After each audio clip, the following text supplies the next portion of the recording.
आज हम आपका नवा चैप्टर शुरू करने जा रहे हैं, chapter number 9, that is mechanical properties of solid. देखिए ये चैप्टर है ना बहुत ही मस्त है, बहुत अच्छी अच्छी चीजें हम इसके अंदर जानेंगे। फिर इसी के रिलेटेड हम आगे जाके फ्लूइड्स के बारे में और गैस के बारे में भी कुछ पढ़ने वाले हैं। अब जब हमने चैप्टर नंबर 7 में कुछ पढ़ा था कि कुछ रिजिड बॉडी होती है ना, वो रिजिड बॉडी की डेफिनेशन हमने देखी थी कि अगर कुछ उस पर फोर्स लगाया जाए तो उसके दो पार्टिकल के बीच का डिस्टेंस चेंज नहीं होता, राइट। हमने क्या देखा था? Distance between two particles does not change. कब? जब हम उस पर कोई डीफॉर्मिंग फोर्स लगाते थे। क्या होता है ये डीफॉर्मिंग फोर्स? डीफॉर्मिंग फोर्स का मतलब है कि जब आप किसी बॉडी पे एक्सटर्नल फोर्स लगाते हो ना, जिसके वजह से उसमें कुछ डिफॉर्मेशन आ जाए। डिफॉर्मेशन का मतलब है कि इसका अगर उसकी शेप, साइज वगैरह कुछ चेंज हो जाए तो उसको हम कहते हैं डिफॉर्मिंग फोर्स। अब जैसे ही हम ये फोर्स हटाएंगे तो फिर से डिस्टेंस वैसे का वैसा ही, उसको हम कहते थे रिजिड बॉडी। रिजिड बॉडी का मतलब अब हम ऐसा भी कह सकते हैं कि after the removal of deforming force, the shape, size of solid is gained back, वापस उसको मिल जाती थी, है ना। यही होता है रिजिड बॉडी। बट बेटा ये सब है ना सिर्फ कहने को अच्छा लगता है, मतलब प्रैक्टिकली अगर मैं प्रैक्टिकली बात करना चाहूं तो बेटा आप जब किसी पे फोर्स लगाते हो, जैसे मान लो कि एक रबड़ है, रबड़ का आपने बहुत फोर्स लगाया, इतना फोर्स लगाया कि वो टूट गया, तो क्या वो चीज होगी वापस अपनी ओरिजिनल शेप लेगी? नहीं ना। तो यहां पे पिक्चर में आता है एक वर्ड एलास्टिसिटी। एलास्टिसिटी का मतलब होता है कि कोई भी सॉलिड एक पर्टिकुलर लिमिट तक अपनी ओरिजिनल शेप वापस ले लेगा। अभी हम इसकी डेफिनेशन अच्छे से देखेंगे, बट एक्चुअली रिजिड बॉडी है ना वो सच में नहीं होता है। रिजिड बॉडी यहाँ पे हम क्या कह रहे हैं कि कभी भी उसका शेप साइज चेंज नहीं होगा, ऐसा पॉसिबल ही नहीं है। एक लिमिट तक चेंज नहीं होगा, उसके बाद तो हम अरे सीधी सी बात है ना बेटा, अगर आप किसी को जोर से हथौड़ी मारो तो वो तो टूट जाएगी। अब ये मार्कर है, इस मार्कर को मैं मारूं यहाँ पे तो ये तो टूट जाएगी, और टूटने के बाद क्या ये अपना ओरिजिनल शेप वापस ले सकता है? एक बार मार्कर टूट गया तो टूट गया। आपके फोन का फ्रंट कांच अगर टूट गया तो टूट गया, क्या उसको वापस आप रिपेयर कर सकते हो? नवा लगा सकते हैं, बट क्या उसे टूटे हुए को आप चिपका सकते हो? नहीं ना। इसका मतलब रिजिड बॉडी एक पर्टिकुलर बहुत ही छोटे से लिमिट तक होती है, ठीक है। अब अगर मैं किसी ऑब्जेक्ट पे डीफॉर्मिंग फोर्स लगाऊं और वो डीफॉर्मिंग फोर्स हटाने के बाद अगर वो अपना ओरिजिनल शेप या आप बोल सकते हैं कि ओरिजिनल कॉन्फ़िगरेशन वापस ले लेवे तो उसे हम बोलेंगे इलास्टिसिटी। बड़ा जैसे कि वो स्टील की पता है स्केल आती है, आप लोग यूज करते हो, पतली सी स्केल आती है, उस पर आप उसको मोड़ते हो, डीफॉर्मिंग फोर्स लगाते हो, जैसे ही छोड़ते हो वो वापस अपनी ओरिजिनल पोजीशन पे आ जाता है। बस वही है इलास्टिसिटी। लेकिन अगर फोर्स बहुत ज्यादा लगा दिया तो वो स्टील की स्केल भी मुड़ जाती है। Get it what I am saying? तो चलिए हम देखते हैं इलास्टिसिटी की डेफिनेशन।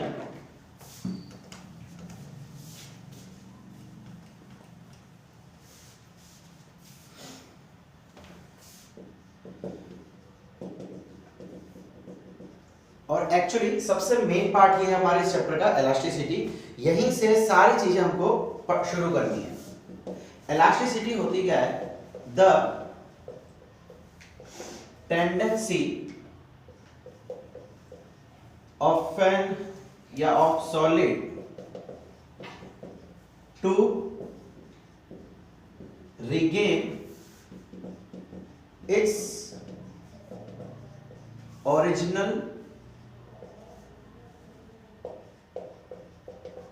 position या configuration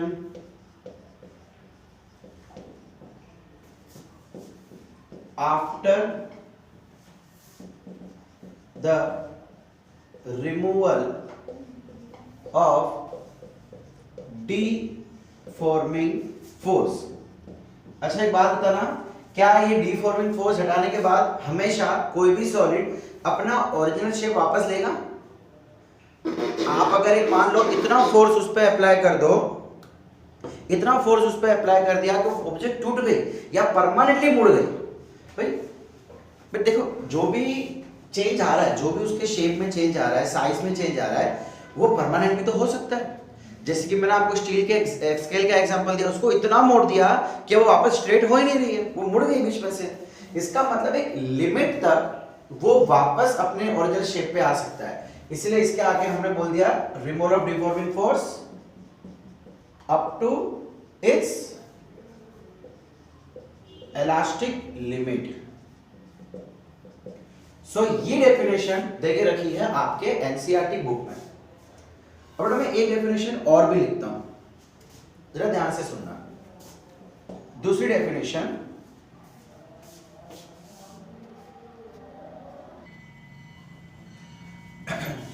दूसरी डेफिनेशन में कुछ ऐसे लिख लेता हूं, the tendency of solid to oppose the change in its shape, size or configuration up to its elastic limit is called elasticity। आपके बुक में ये डेफिनेशन दी है, लेकिन एक ये डेफिनेशन भी है, तो कौन सी राइट है कौन सी रॉन्ग है? चलो पहले हम दोनों को एक वन बाय वन पढ़ते हैं और समझते हैं। ये क्या बोल रहा है कि किसी भी सॉलिड की टेंडेंसी, काबिलियत, टेंडेंसी का मतलब काबिलियत कि वो अपना ओरिजिनल पोजीशन या कॉन्फ़िगरेशन वापस ले लेगा जब उसके ऊपर से डीफॉर्मिंग फोर्स हटा दिया जाएगा। डीफॉर्मिंग फोर्स हटाने के बाद एक पर्टिकुलर लिमिट तक वापस वो आ जाएगा, उसको हम कहते हैं इलास्टिसिटी। बिल्कुल सही है। और ये क्या कह रहा है कि कोई भी सॉलिड उसके चेंज इन साइज या शेप या कॉन्फ़िगरेशन को अपोज करता है। बड़ा एज पर एग्जांपल, अगर मान लो कोई लोखंड का बड़ा सा रॉड है, मैं उसको मोड़ने की कोशिश कर रहा हूं, वो नहीं मुड़ता है ना?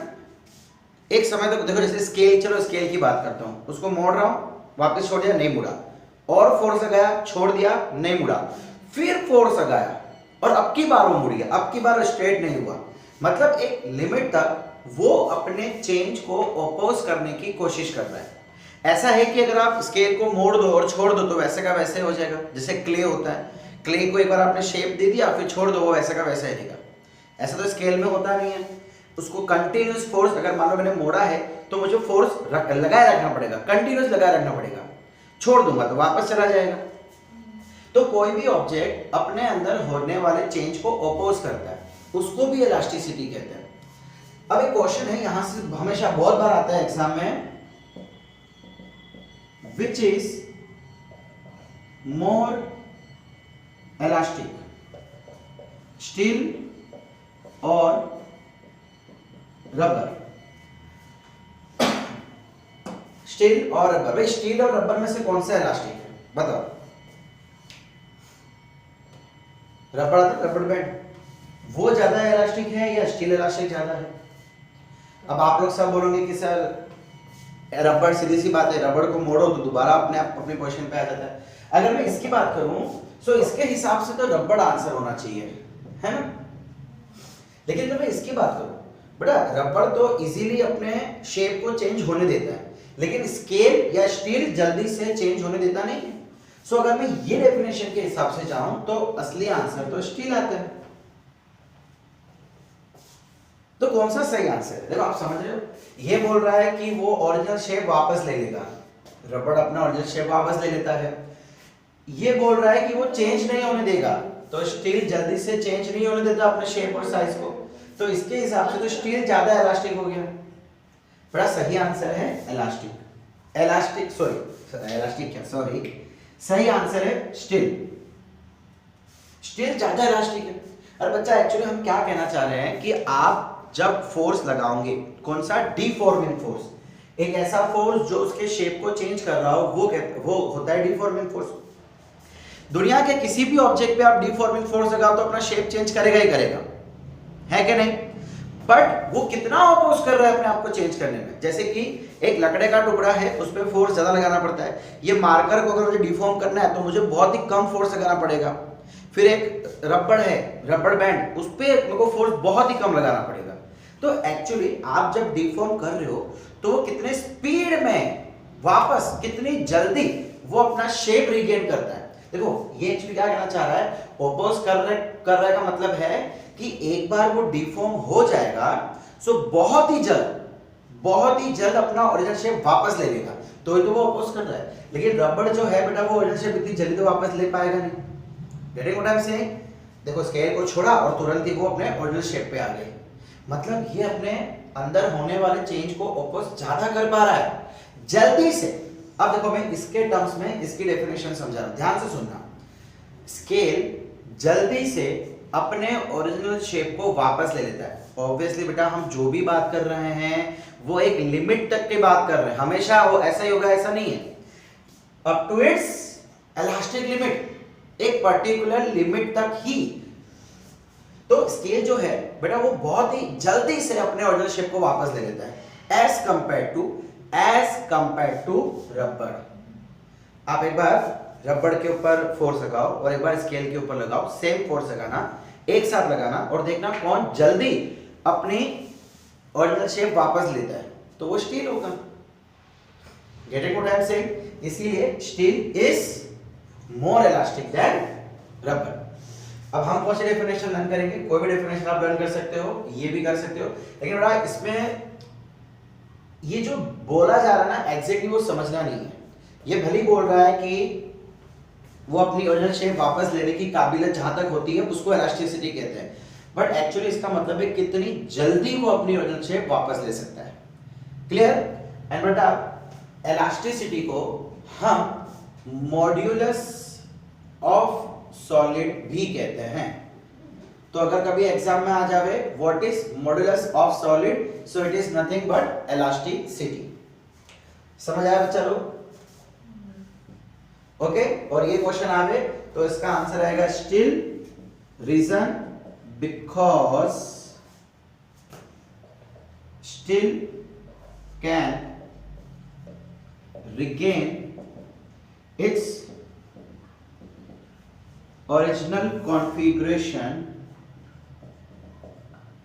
Faster than rubber. समझ आ रहा है? इलास्टिसिटी का मतलब अपने अंदर होने वाले चेंजेस को अपोज करना। अब अपोज करना मतलब एक लिमिट तक चेंज नहीं होगा, चेंज होते ही तुरंत वापस जल्दी से आ जाना, that is called oppose. Okay okay, अब बच्चा लोग हम आप इस चैप्टर की दो सबसे खास चीज पढ़ने जा रहे हैं। एक है स्ट्रेस, दूसरा है स्ट्रेन। स्ट्रेन के बारे में देखते हैं अगले 5 मिनट में। स्ट्रेस क्या होता है? सर हम पे जो आप पढ़ाई का स्ट्रेस डालते हो बहुत है, उसको स्ट्रेस कहते हैं, है ना? पढ़ाई का स्ट्रेस, पापा का स्ट्रेस, किसी को शादी का स्ट्रेस। अब बेटा फिजिक्स के अंदर स्ट्रेस का मतलब क्या होता है? रिस्टोरिंग फोर्स पर यूनिट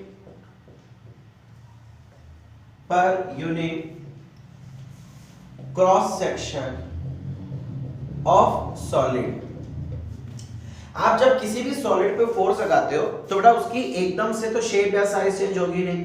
जैसे कि स्टील की स्केल वापस अगर मैं ले लूं तो बेटा उस पे अगर आप हल्का सा फोर्स लगाओगे तो उसको कुछ नहीं होगा, ज्यादा फोर्स लगाओगे तब जाके वो बैंड होगा। मतलब एक लिमिट तक हर ऑब्जेक्ट एक कुछ ना कुछ लिमिट तक अपना शेप साइज चेंज नहीं करता है डिफॉर्मिंग फोर्स लगाने के बावजूद। तो उस समय होता क्या है, जैसे कि मान लो कि कोई सॉलिड मैंने यहाँ पे ले लिया और मैं इस पे इस तरीके से फोर्स लगा रहा हूँ। अब बेटा अगर ये मार्कर है, देखो मैं मार्कर को दबा रहा हूँ, क्या दब रहा है? नहीं दब रहा। इसका मतलब इसके अंदर एक ऐसी फोर्स जनरेट हो रही है जो मेरी लगाई हुई फोर्स को अपोज कर रही है। ये मैंने एक्शनल फोर्स लगा दी। अब इसके अंदर क्या होगा? इस क्रॉस सेक्शन, देखो ये एक क्रॉस सेक्शनल एरिया हो गया, सर्कल होगा, स्क्वायर होगा, जो भी होगा, तो उसके अंदर एक फोर्स जनरेट होगी जो मेरे फोर्स के ऑपोजिट में होगी। तो इस फोर्स को मैं बोलूंगा restoring force.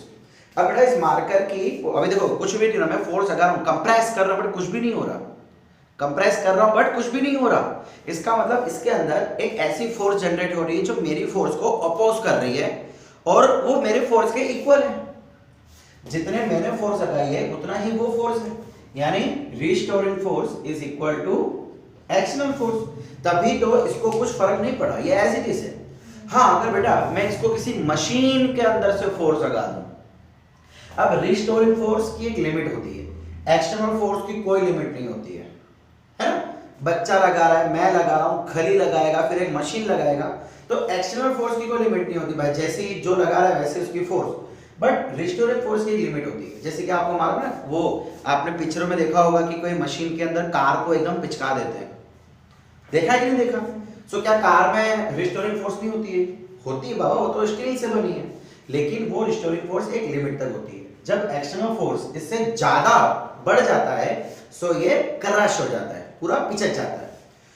So restoring force जो कि पर यूनिट क्रॉस सेक्शन, बेटा अब देखो इस चीज को समझना, ये फोर्स जो लग रहा है वो ऑपोजिट डायरेक्शन में लग रहा है, बिल्कुल सही है, लेकिन कहां पे लग रहा है, किसके ऊपर लग रहा है?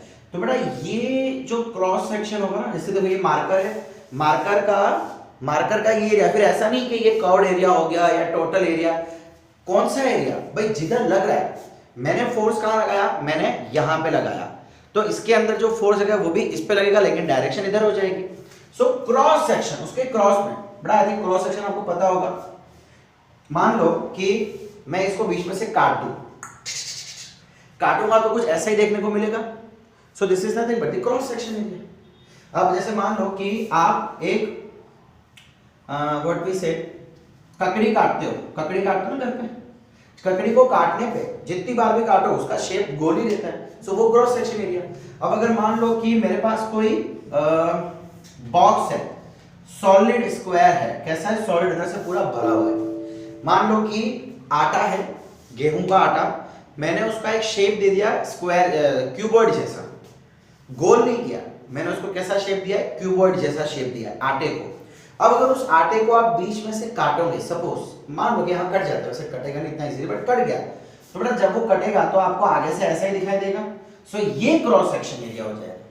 कभी भी क्रॉस सेक्शन एरिया पता लगाना हो ना, तो उस सब्सटेंस को काटो, इमेजिन करो कि काटने पे वो कैसा दिखाई देगा, that is cross section area. तो स्ट्रेस की डेफिनेशन हो गई restoring force per unit cross section area, restoring force per unit cross section area, जो भी एरिया होगा, और इसको डिनोट किया जाता है सिग्मा से। किससे? स्ट्रेस को डिनोट किया जाता है सिग्मा से। अब बेटा तीन तरह के स्ट्रेस हमको पढ़ने हैं, चलिए।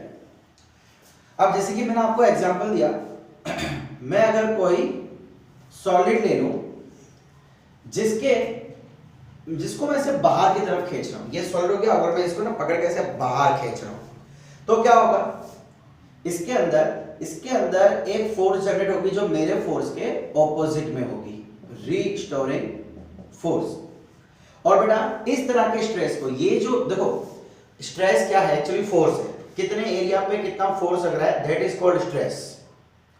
समझ में क्या बोल रहा हूं? जैसे कि मैं आपको अभी से बोल दूं कि आपको इंजीनियरिंग की पढ़ाई करनी है, कॉलेज लेवल की पढ़ाई करनी है, तो आप लोग यार अभी तो सर मेरा छोटा सा दिमाग है, स्ट्रेस बहुत पड़ रहा है, मतलब आप फोर्स लगा रहे हो, कितने एरिया पे कितना फोर्स लग रहा है, कितने एरिया पे कितना फोर्स लग रहा है, दैट इज कॉल्ड स्ट्रेस।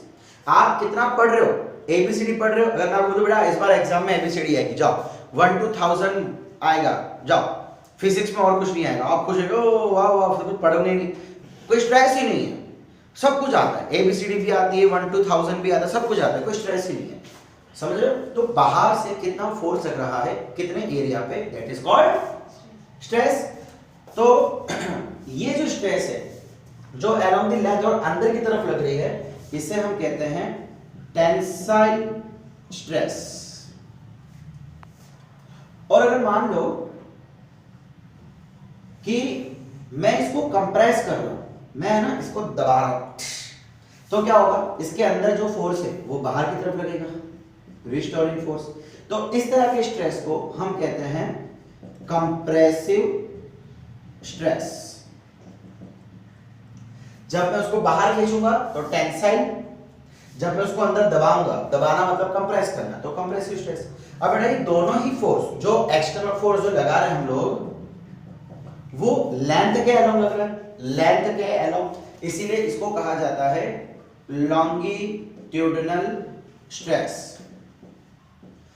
तो पहला टाइप हो जाता है लॉन्गिट्यूडिनल स्ट्रेस, जिसके अंदर टेंसाइल और कंप्रेसिव स्ट्रेस आते हैं, एंड फॉर्मूला तो वही की वही रहेगी, restoring force upon area. Clear? अब बेटा दूसरा एक होता है शियरिंग स्ट्रेस, या तो आप इसको कह सकते हैं टेंजेंशियल स्ट्रेस। अब बेटा सपोज करो कि मैं एक सॉलिड ले लेता हूं जिसको मैंने यहां से पकड़ के रखा है, मतलब मैंने ना उसको यहां से बांध लिया है, और अब मैं क्या कर रहा हूं, मैं उसको यहां पे फोर्स लगा रहा हूं। बेटा अगर मैं इसको ऊपर से फोर्स लगाऊंगा तो सीधी सी बात है कि ये थोड़ा सा मुड़ेगा, जैसे स्केल है, स्टील की स्केल, हम बार बार वही एग्जांपल लेंगे, सबसे बेहतरीन एग्जांपल है, स्टील की स्केल को नीचे से पकड़ लो और ऊपर से उसको फोर्स लगाओ। अच्छा स्टील तो बहुत पतली होती है, बट ये इतनी पतली नहीं है। अब जरा ध्यान से देखना, जब मैं इसमें फोर्स लगाऊंगा तो बेटा ये जो है ये थोड़ा ऊपर से स्लाइड हो जाएगा,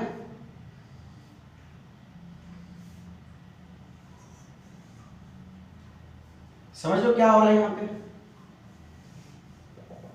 ये जो है ये अपने ओरिजिनल पोजीशन से थोड़ा स्लाइड हो जाएगा। तो ये जो स्ट्रेस आया इस समय, जो पूरे बॉडी के, देखो पूरी बॉडी पे नहीं, एक्चुअली वो इस सरफेस पे लग रहा है, इस सरफेस पे। तो इस तरह के स्ट्रेस को हम कहते हैं शियरिंग स्ट्रेस। बेटा इसका और भी एक अच्छा एग्जांपल दो, आप अपनी बुक ले लो, ठीक है, कोई भी बुक ले लो, फिजिक्स की, मैथ्स की, कोई भी ले लो, और उसके ऊपर से थोड़ा सा फोर्स लगाओ। क्या होगा, ऊपर के कुछ पेजेस पीछे जाएंगे, लेकिन नीचे जो बेस है वो तो बहुत हैवी है, ग्रेविटेशनल फोर्स के कारण वो वहीं पे टिका रहेगा। तो हुआ क्या कि ऊपर की बुक थोड़ी खिसक गई, नीचे की बुक ऐसे ही रही। सो वो जितनी खिसकी एंड उस पे जितने पेजेस पे फोर्स लगा, उस समय जो स्ट्रेस उन पेजेस के अंदर जनरेट हो रहा है, जो पेजेस खिसक रहे हैं उन पेजेस के अंदर, उसको हम कहते हैं शियरिंग स्ट्रेस। क्लियर? अब ना इसकी फॉर्मूला में थोड़ा सा चेंज है, जरा ध्यान से देखना। सपोज करो कि ये मैं डेल्टा एक्स बोल देता हूं और मैं बोल रहा हूं कि ये जो लेंथ है ये एल है, ये जो लेंथ ना ये वाली लेंथ ये एल है। अब बड़ा अभी तक डेफिनेशन क्या देखा था, रिस्टोरिंग फोर्स अपॉन एरिया। अरे यहाँ पे तो एरिया है ही नहीं, देखो यहाँ पे तो लेंथ है। तो एक्चुअली यहाँ पे स्ट्रेस को हम ऐसे डिफाइन करते हैं, डेल्टा एक्स बाय एल। जो भी शिफ्ट हुआ, ये जितना शिफ्ट हुआ अपॉन एल, कौन से लेंथ के अलोंग शिफ्ट हुआ, स्ट्रेस क्या हो जाएगा कि ये कितना शिफ्ट हुआ एंड कौन से लेंथ के अलोंग शिफ्ट हुआ, ऐसे शिफ्ट हुआ, ऐसे शिफ्ट हुआ, ऐसे शिफ्ट हुआ, कौन से लेंथ के अलोंग, कौन सी इसकी लंबाई शिफ्ट हुई, दैट इज एल। ये लेंथ एल। क्लियर? अब अच्छा सपोज करो कि मैं ये एंगल को ले लेता हूं थीटा, पहले ये ऐसे था, अब ये ऐसे चला गया, तो जो शिफ्टिंग हुई ओरिजिनल एंड शिफ्टेड पोजीशन के बीच में जो एंगल बना उसको मैं थीटा लेता हूं। क्या मैं यहां से ऐसा कह सकता हूं, sine theta is equal to delta x by L, है क्या नहीं? बेटा ये 90 डिग्री होगा, सॉरी साइन थीटा नहीं, tan theta, tan theta is equal to opposite upon adjacent, so delta X upon L. अब एक बात बताओ, जब आप अपने बुक के ऊपर फोर्स लगाओगे तो ऊपर के कुछ पेजेस खिसकेंगे, कितने खिसकेंगे, 5 मीटर, 6 मीटर, 10 मीटर, कितना खिसकेंगे? अरे बेटा जो मूवमेंट होगी वो तो mm में होगी। आप चाहो तो ट्राई कर देखो, पेजेस खिसक कितना खिसकेंगे, यहां से यहां आएंगे, इतनी छोटी सी मूवमेंट होगी। आप समझ रहे हो? मतलब delta x will always be small, हमने नीचे से इसको पकड़ के रखा है ना, इसीलिए। सो यहां पे क्या हो जाएगा, डेल्टा एक्स विल, ऑलवेज तो नहीं बोल सकते बट जनरल केस में विल या delta x is very small, बहुत ही छोटा सा होगा। अब बेटा अगर डेल्टा एक्स बहुत छोटा सा होगा तो सीधी सी बात है ये एंगल भी तो बहुत छोटा होगा। जैसे मान लो यहां से यहां यहां से यहां, एक्चुअली कैसा होगा ये एंगल, बस ये होगा थीटा, नन्ना मुन्ना। तो बेटा मैथ्स के अंदर एक कॉन्सेप्ट है कि अगर therefore delta x will be small, therefore theta is very small। अगर बेटा थीटा स्मॉल है, एंगल छोटा है, तो उस केस में sine theta is equal to theta हो जाता है। यानी कि जितना ये होगा उतना ही साइन थीटा की वैल्यू होगी, जितना जो वैल्यू थीटा की है, एंगल की है, वही साइन थीटा की वैल्यू हो जाएगी। सिमिलरली वही tan थीटा की वैल्यू भी हो जाती है। जैसे मान लो कि आपने एंगल ले लिया π/34, बहुत ही छोटा सा एंगल है, रेडियन ना बेटा, ये जो एंगल है वो रेडियन में होना चाहिए, किसमें, रेडियन, डिग्री में नहीं। सो आपने π/34 ले लिया, बहुत ही छोटा सा एंगल, सो इसकी वैल्यू भी π/34 जितनी ही आएगी। इसलिए हम क्या करते हैं, साइन थीटा को थीटा मान लेते हैं, एंड जो कॉस थीटा होगा उसकी वैल्यू यहां पे 1 हो जाएगी, 1 के very close, approximately will be equal to 1। ये याद रखना, ये आगे जाके हमको बहुत यूज करना है फिजिक्स के अंदर भी। तो बेटा अगर यहां पे थीटा स्मॉल है तो क्या मैं ऐसा कह सकता हूं कि theta is equal to delta x by l. So इस केस में shearing stress delta x by l हो जाएगा, और उसको हम लोग थीटा का सिंबल देते हैं। शियरिंग स्ट्रेस में थोड़ा सा सिंबल हमने चेंज कर दिया, सिग्मा की जगह अब हमने थीटा बोल दिया। थीटा मतलब एंगल, ओरिजिनल एंड शिफ्टेड के बीच का एंगल। क्लियर? सो ये था सेकंड। अब बात कर लेते हैं थर्ड पार्ट की।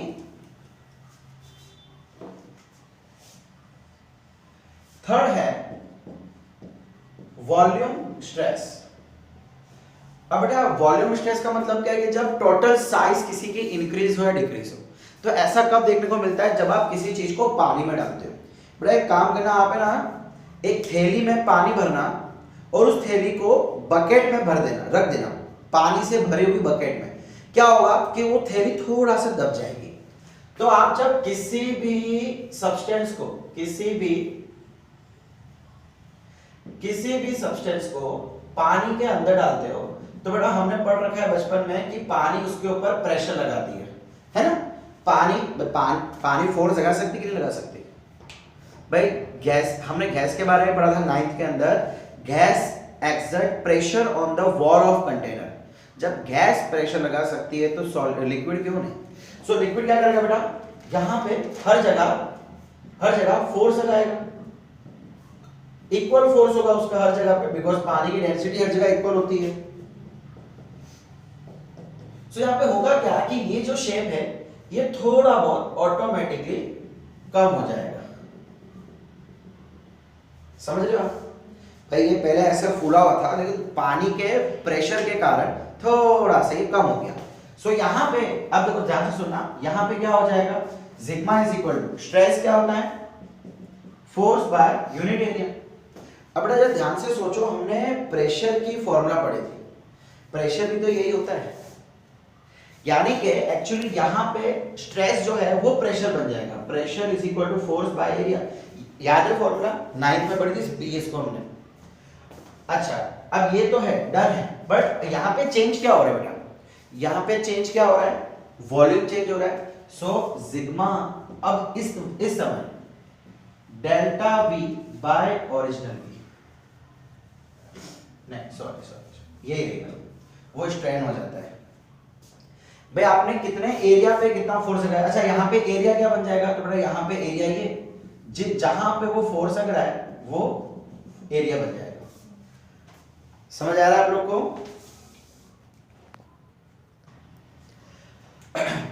तो बेटा यहाँ पे एक्चुअली जो स्ट्रेस है वही क्या बन गया, प्रेशर बन गया।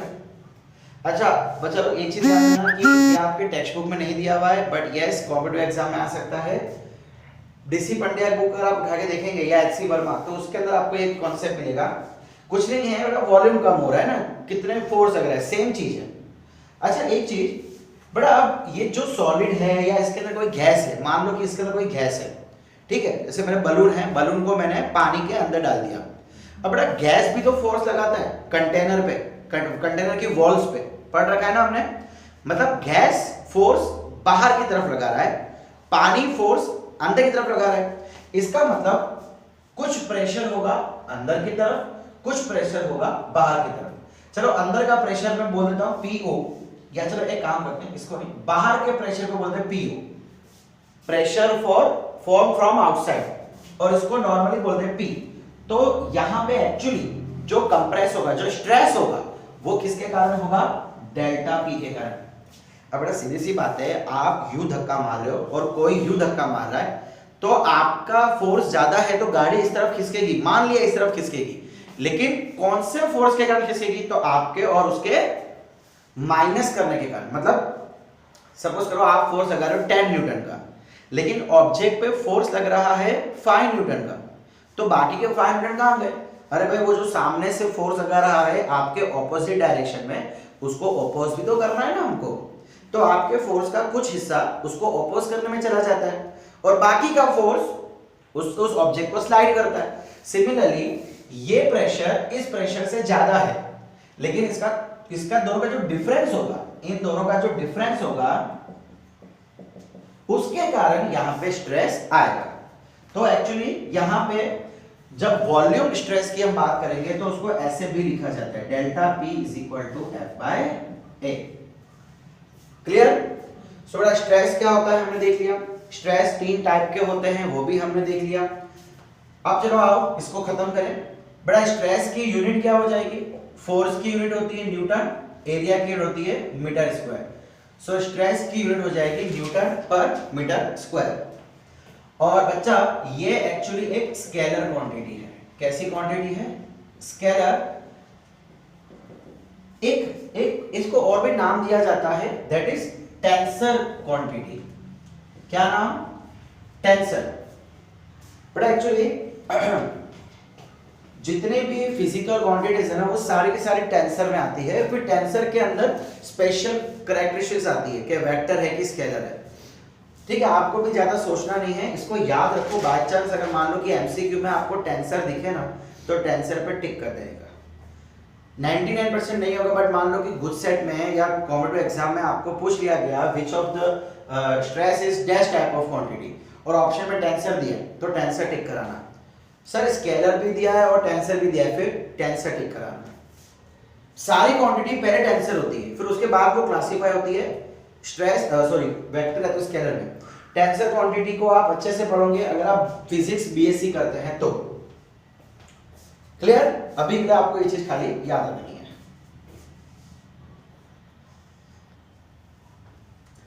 सो अब हम नेक्स्ट पढ़ने जा रहे हैं स्ट्रेन के बारे में। स्ट्रेन क्या होता है? बड़ा पहली चीज, स्ट्रेन को हम डिनोट करते हैं ये सिंबल से। ये ई नहीं है, ये एप्सिलॉन है। क्या बोलते हैं इसको? एप्सिलॉन। ओके, अब ये होता क्या है बेटा? एक्चुअली ये रेशियो है। क्या है? Ratio. The ratio of change in dimensions of any solid to its original dimensions। अरे एक्चुअली कुछ भी नहीं हुआ, जब हमने डिफॉर्मिंग फोर्स लगाया, सो उस डिफॉर्मिंग फोर्स के कारण क्या चेंज आया, उस पर क्या इफेक्ट हुई। तो स्ट्रेन एक्चुअली हमको क्या दिखाता है? Effect of deforming force on a solid. किसी भी सॉलिड पे हमने जब फोर्स लगाया, तो फोर्स लगने के कारण क्या इफेक्ट हुई, उसको बोलेंगे स्ट्रेन। सिंपल। जैसे कि एक स्प्रिंग है, बट एक स्प्रिंग को अगर मैं खींच रहा हूं, देखो जैसे कि मान लो यहां पे एक स्प्रिंग लगी हुई है, उस स्प्रिंग को अगर मैं खींचूंगा नीचे की तरफ, तो वो स्प्रिंग थोड़ा नीचे आ जाएगी। सो ये जो चेंज हुआ ना, ये लेंथ में जो बदलाव आया, कितना बदलाव आया, कितना बदलाव आया, उसको हम बोलेंगे स्ट्रेन। समझ आ रहा है? सो स्ट्रेन के भी बेटा 3 टाइप है। पहला लॉन्गिट्यूडिनल स्ट्रेन। अब आप आई थिंक लॉन्गिट्यूडिनल समझ ही गए होंगे, उसके लेंथ के अकॉर्डिंग लगना। ध्यान से देखना है यहाँ पे, अगर किसी सॉलिड को आप कंप्रेस करो या किसी सॉलिड को आप बाहर की तरफ खींचो, मतलब आप चाहे टेंसाइल स्ट्रेस लगाओ कि कंप्रेसिव स्ट्रेस लगाओ, उसकी लेंथ में हो सकता है कुछ चेंज आ जाए। अगर आप कंप्रेस कर रहे हो तो हो सकता है कि वो थोड़ा सा दब जाए, या हो सकता है कि वो थोड़ा बाहर की तरफ निकल जाए।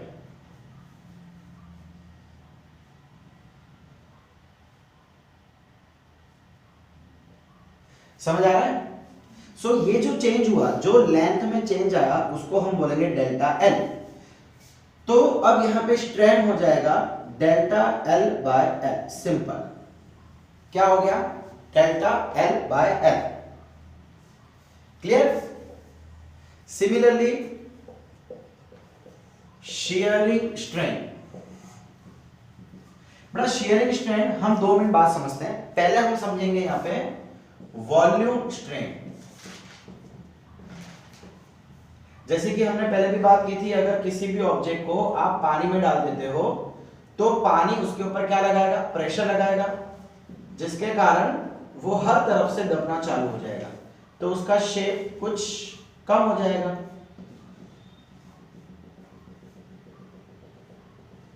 तो अब जो शेप आया, मतलब अब जो कंप्रेस हो गया, कंप्रेस होने के बाद जो वॉल्यूम, ये जो चेंजेस आया ना, इसको हम बोलेंगे चेंज इन वॉल्यूम। ओरिजिनल में जितना वॉल्यूम था और बाद में जितना वॉल्यूम था, दोनों का डिफरेंस। सो यहां पे स्ट्रेन हो जाएगा delta V by V. Very simple, delta V by V. ठीक है? अब आइए हम जरा समझते हैं शियरिंग स्ट्रेन को। वापस वही एग्जांपल लूंगा मैं कि एक सॉलिड है हमारे पास, उसको हमने एक जगह से फर्म पकड़ के रखा है। यहां पे मैं अगर फोर्स लगा रहा हूं तो वो थोड़ा सा शिफ्ट हो गया। शियरिंग का मतलब अब आप समझ ही चुके हैं। ये डेल्टा एक्स और ये एल और ये एंगल थीटा।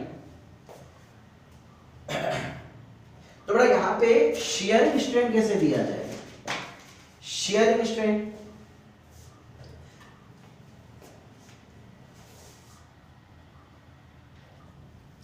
अच्छा बच्चा लोग एक चीज ध्यान देना, थोड़ी सी गलती से मिस्टेक हो गई।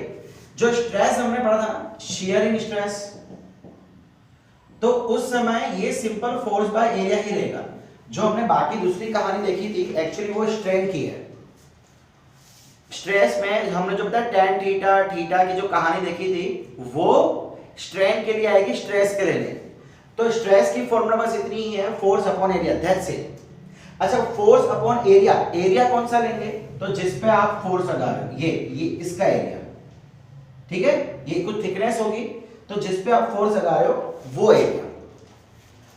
बस बाकी सब उसके लिए भूल जाना, वो सारी कहानी यहां के लिए है। एक्चुअली ये ऐसा हो जाएगा delta x by L. Delta x by L strain होगा, स्ट्रेस नहीं, प्लीज करेक्ट कर लेना। स्ट्रेस में जो आपने लिखा उसको कट कर दो, वहां पे बस यही रहेगा, force by area, nothing else. और ये जो डेल्टा एक्स बाय एल है, ये स्ट्रेन में दिया जाएगा। देखो स्ट्रेन एक्चुअली क्या है? जो बदलाव आ रहा है, तो बदलाव कितना आया? शिफ्टिंग हुआ, ठीक है? अच्छा, अब हम जैसे वहां देखा था tan theta is equal to delta x by L. Theta बहुत छोटा है, तो हम डायरेक्टली यहां पे क्या बोल देंगे? Theta is equal to delta x by l. Clear? So बच्चा ये था स्ट्रेन और 3 टाइप्स के स्ट्रेन। क्लियर?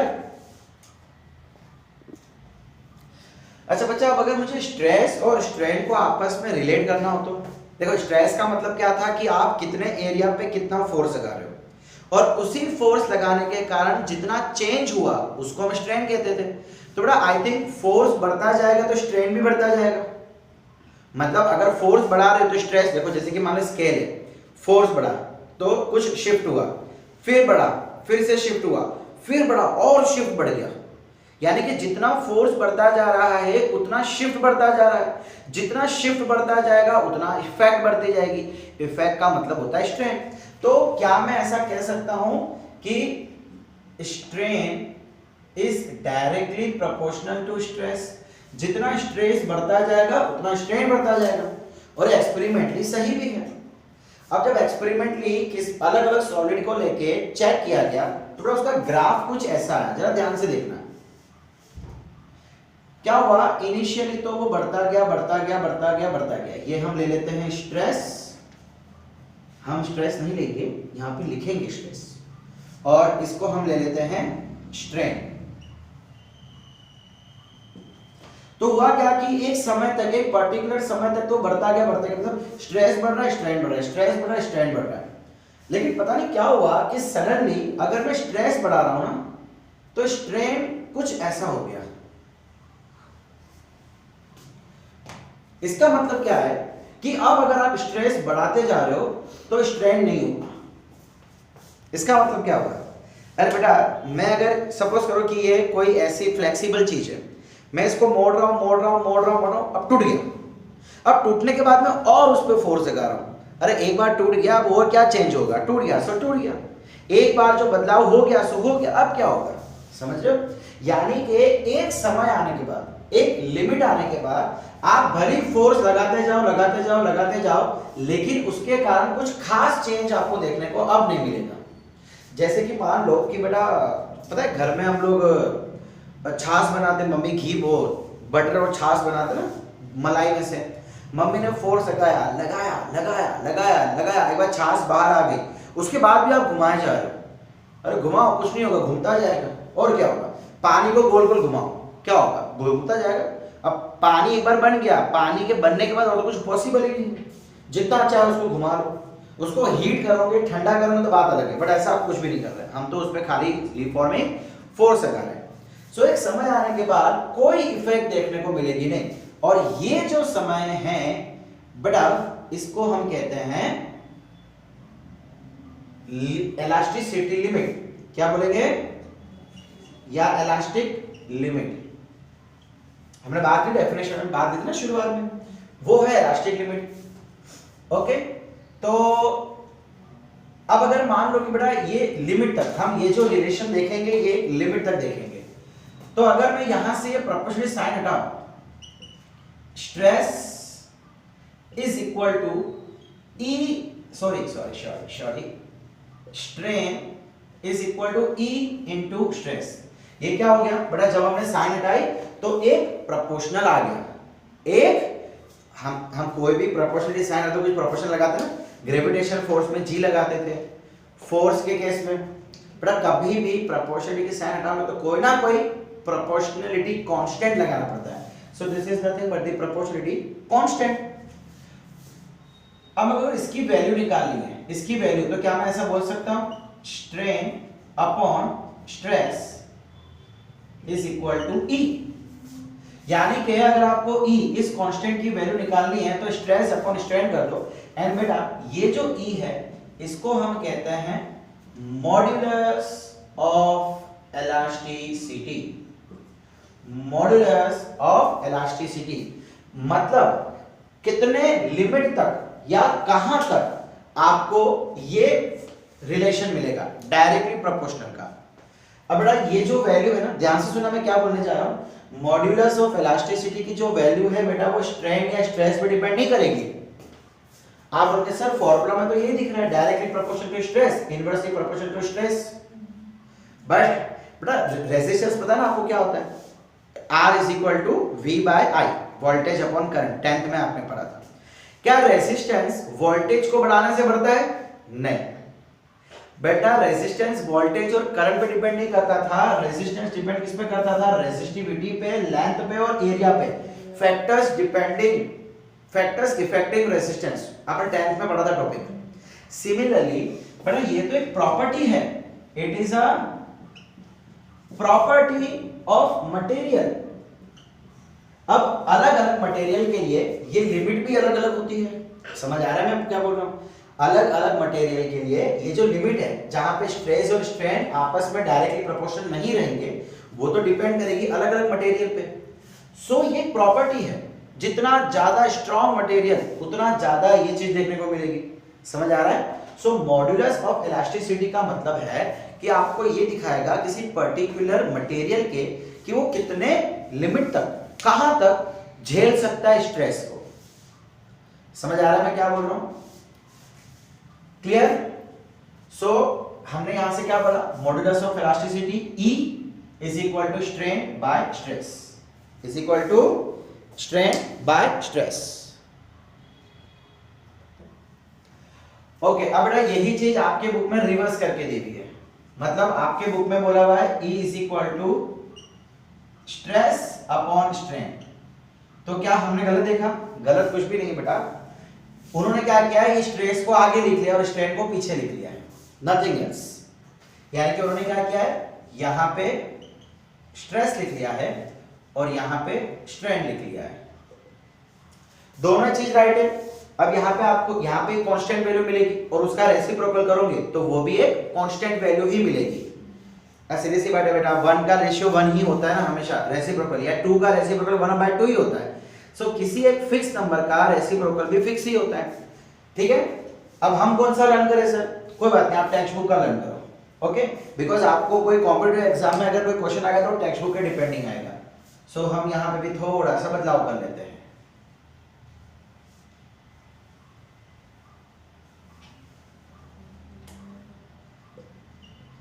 स्ट्रेस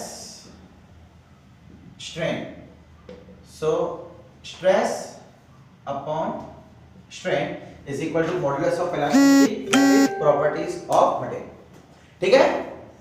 चलिए, अब बेटा हमने 3 टाइप के स्ट्रेस देखे, 3 टाइप के स्ट्रेन देखे, तो ये जो मॉडुलस ऑफ इलास्टिसिटी है बेटा ये भी 3 टाइप का होगा।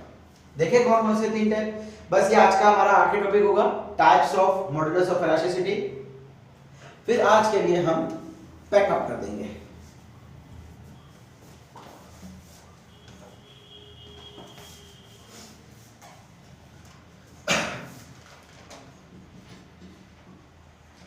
Types of modulus of elasticity, okay. पहला एज यूजुअल लॉन्गिट्यूडनल, क्या हो जाएगा? Longitudinal modulus of elasticity. अब लॉन्गिट्यूडनल से आपको पता लगे क्या होगा, हम किसकी बात कर रहे हैं बेटा? E is equal to stress by strain longitudinal, so हम क्या बोल देंगे यहाँ पे, longitudinal stress upon longitudinal strain. इसकी फॉर्मूला बेटा आपने यहाँ पे अभी पढ़ी थी। लॉन्गिट्यूडनल स्ट्रेस क्या होता है? फोर्स बाय एरिया, है ना, टेंसाइल या कंप्रेसिव, 2 टाइप पढ़े थे, कंप्रेसिव या एक टेंसाइल, अपॉन लॉन्गिट्यूडनल स्ट्रेन। तो जब आप किसी को बाहर खींचते तो उसकी लेंथ में चेंज आता था। सो यहाँ पे हमने क्या देखा था, डेल्टा L बाय L, इसमें एरिया को नीचे ले जाओ, L को ऊपर ले जाओ, सो ये हो जाएगा F L by delta L into A। सो ये आ गया आपका लॉन्गिट्यूडनल मॉडुलस ऑफ इलास्टिसिटी। अब बेटा इसको एक और नाम दिया गया है, फिजिक्स में इसको एक और नाम दिया गया है, दैट इज यंग्स मॉड्यूलस। क्या नाम दिया गया है? Young's modulus. कुछ नहीं है, वही चीज है, हमने लॉन्गिट्यूडनल स्ट्रेस और स्ट्रेन का आपस में रेशियो ले लिया, किसको ढूंढने के लिए? एक लिमिट को ढूंढने के लिए। तो वो लिमिट को हमने क्या बोल दिया? Young's modulus. देखो यहाँ पे बड़ा मॉड्यूलस नाम दिया गया ना, मॉड्यूलस क्या होता है? किसी भी चीज को रेस्ट्रिक्ट करके रखता है, इसके अंदर रहना है, इसलिए इसको नाम दे दिया गया मॉड्यूलस, ठीक है। Next sharing modulus of elasticity. Again बेटा मुझे कुछ ज्यादा बोलने की जरूरत नहीं है, क्या हो जाएगा यहाँ पे, हमने लॉन्गिट्यूडनल की बात की तो लॉन्गिट्यूडनल स्ट्रेस अपॉन स्ट्रेन कर दिया। अब शेयरिंग की बात कर रहे हैं तो shearing stress upon shearing strain. इसकी फॉर्मूला क्या हो जाएगी बेटा? शेयरिंग स्ट्रेस की फॉर्मूला F बाय A, याद रखना, F बाय A स्ट्रेस, और स्ट्रेन के लिए हमने क्या पढ़ा था? Delta X by L। बेटा याद है वो शिफ्ट हुआ था डेल्टा X और उस पर लेंथ हमने L ली थी, वो स्ट्रेन था, स्ट्रेस नहीं। सो इस केस में इसको नीचे ले आओ, F बाय A, ये A नीचे आ गया, L ऊपर चला गया, ठीक है। अच्छा अगर आपको याद हो तो डेल्टा X बाय L को हम थीटा भी बोलते थे। सो इसी चीज को हम ऐसे भी लिख सकते हैं E is equal to F by A theta. अब क्वेश्चन में आपको लेंथ दिया है, शिफ्ट दिया है कि एंगल दिया है, डिपेंडिंग ऑन आप उसका फॉर्मूला यूज कर सकते हैं। क्लियर? और लास्ट है कौन सा बचा? Volume. Volume modulus of elasticity. तो इसके लिए क्या हो जाएगा बेटा?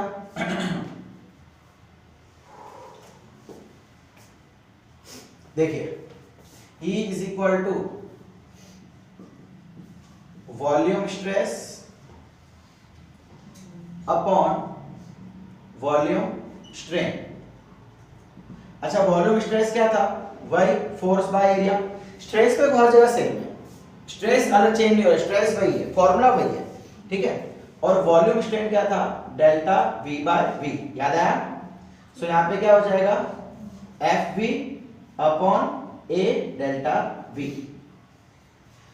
चलो यहां पे क्या हो रहा है, देखो वॉल्यूम के अंदर क्या हो रहा है, सारे पार्टिकल्स, बॉडी के अंदर आने वाले सारे पार्टिकल डिस्प्लेस हो रहे हैं। तो इसको हमने एक और नाम दे दिया, बल्क मॉड्यूलस। क्या नाम दे दिया? Bulk modulus. अब अच्छा, इसके डिपेंडिंग है ना, हमने थोड़ा बहुत सिंबल चेंज कर दिए। जैसे कि यंग्स मॉड्यूलस था, तो बेटा यंग्स मॉड्यूलस को अब हमने सिंबल दे दिया y। So actually Young modulus को हम y is equal to FL by delta LA लिखेंगे। नाम के हिसाब से थोड़ा सिंबल चेंज। बल्क मॉड्यूलस को हमने सिंबल दे दिया B, यानी इसी को अब हम B करके लिखेंगे, FB by A delta B। Clear? अच्छा, एक चीज मैं आपको पहले बताना भूल गया था। हमने जब स्ट्रेन पढ़ा था, सो स्ट्रेन के अंदर क्या पढ़ा था? वॉल्यूम स्ट्रेन के अंदर delta V by V। Actually इसको माइनस करके लिखा जाता है। क्यों माइनस? बिकॉज यहां पे वॉल्यूम कम हो रही है। वॉल्यूम क्या हो रहा है? कम हो रही है। तो एक्चुअली जो चेंज इन वॉल्यूम है वो आपको माइनस में आएगी। तो उस माइनस को प्लस में बनाने के लिए हम आगे माइनस कर देते हैं।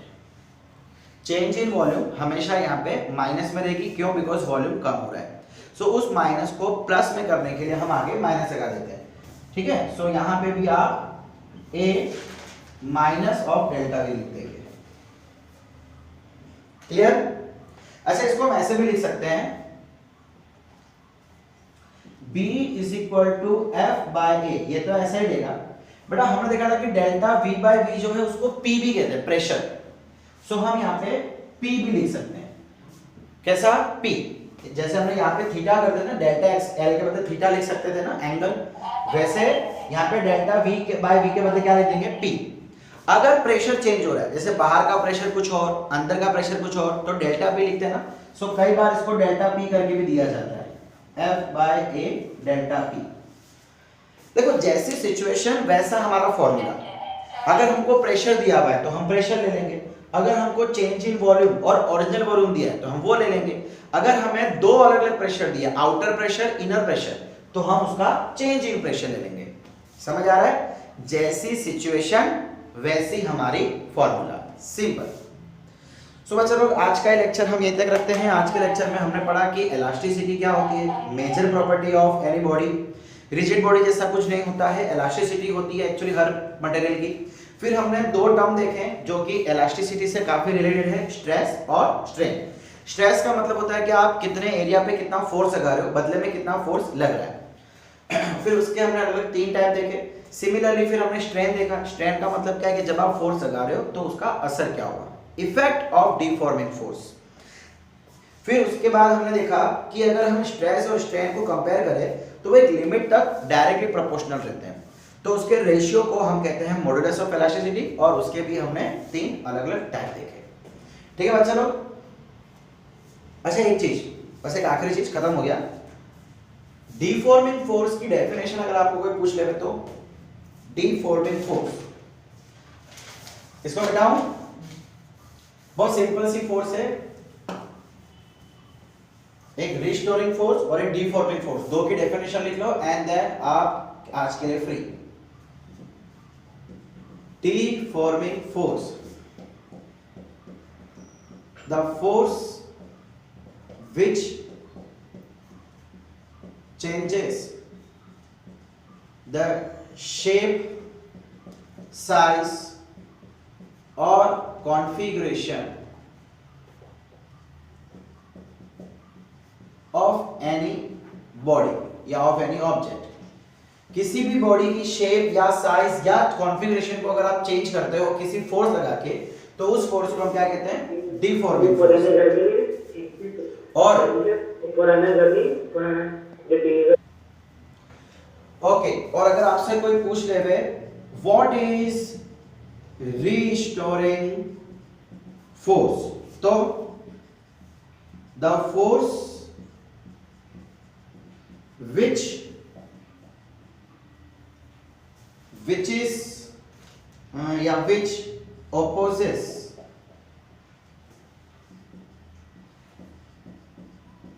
the deforming force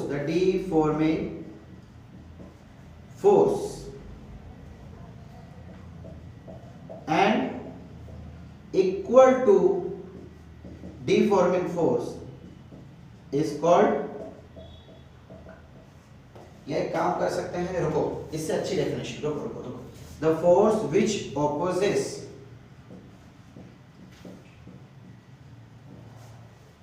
the change in shape, size और कॉन्फ़िगरेशन इन एनी बॉडी। देखो अब हमने वर्ड यूज किया इन, किसी भी बॉडी के अंदर लगने वाली फोर्स जो उसके अंदर होने वाले चेंजेस को अपोज करती है। किसको? चेंजेस को अपोज करती है, उसको हम कहते हैं restoring force, is called restoring force.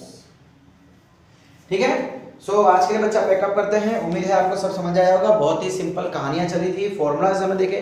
देखो बच्चा, सारे के सारे फॉर्मूला आपको लर्न करने की जरूरत नहीं है, बेसिक फॉर्मूलाज लर्न कर लो। जैसे हमने लास्ट में देखा यंग्स मॉड्यूलस, बल्क मॉड्यूलस, तो बेटा वो मत याद रखो ना। अगर आपको लॉन्गिट्यूड में बोला तो स्ट्रेस अपॉन स्ट्रेन की फॉर्मूला एट पुट कर दो। स्ट्रेस की एक ही फॉर्मूला है, फोर्स बाय एरिया। स्ट्रेन की एक ही फॉर्मूला है, change upon original, change in dimension upon original dimension. खत्म, इतना याद रखो बस। ठीक है, चलिए बाय बाय।